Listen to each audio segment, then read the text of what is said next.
Hi everyone, welcome back to my channel RM EduTech. আশা ৰাখিছো আপোনালোক সকলে ভালে আছে আৰু আজি এই ভিডিওটোত আমি আলোচনা কৰিবলৈ আছে এটা ইম্পৰ্টেন্ট নটিচ যিসকল ক্যান্ডিডেটে টেটৰ কাৰণে এপ্লাই কৰিছিল টিচাৰ্স এলিজিবিলিটি কাম ৰিক্ৰুটমেন্ট টেষ্ট তেওঁলোকৰ ইতিমধ্যে এডমিট কাৰ্ড আহি পাইছে নটিচটো এবাৰ মই পঢ়ি দিছো It is hereby informed to all concerned that the candidates who have applied for TET CUM Recruitment Test 2024 can download their admit cards for the examination, which will be held on 29th of December 2024. 29 tarikhe hobo by logging into the official website of the Directorate of Secondary Education Assam.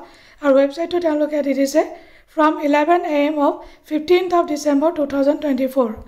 The candidates can download their admit cards by using their application number and password used while filling up the forms when applied for the post. Jeti apnaloke apply korisile jeto application number asile password asile eto di apnaloke admit card kon download koribo paribo.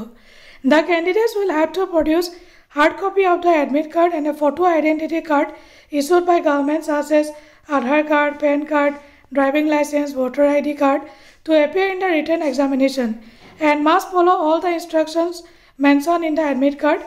Or in case of PWD vehicle physically handicapped candidates, certificate from competent authority will also be required. So it was a important update. Jodi video to apnaloke informative boli bhabise tetiale eta like kori dibo, channel to subscribe koribo napaharibo, logote jiman pare himan video to share koribo napaharibo. Azilai ahu, bye bye, take care, Jai Hind.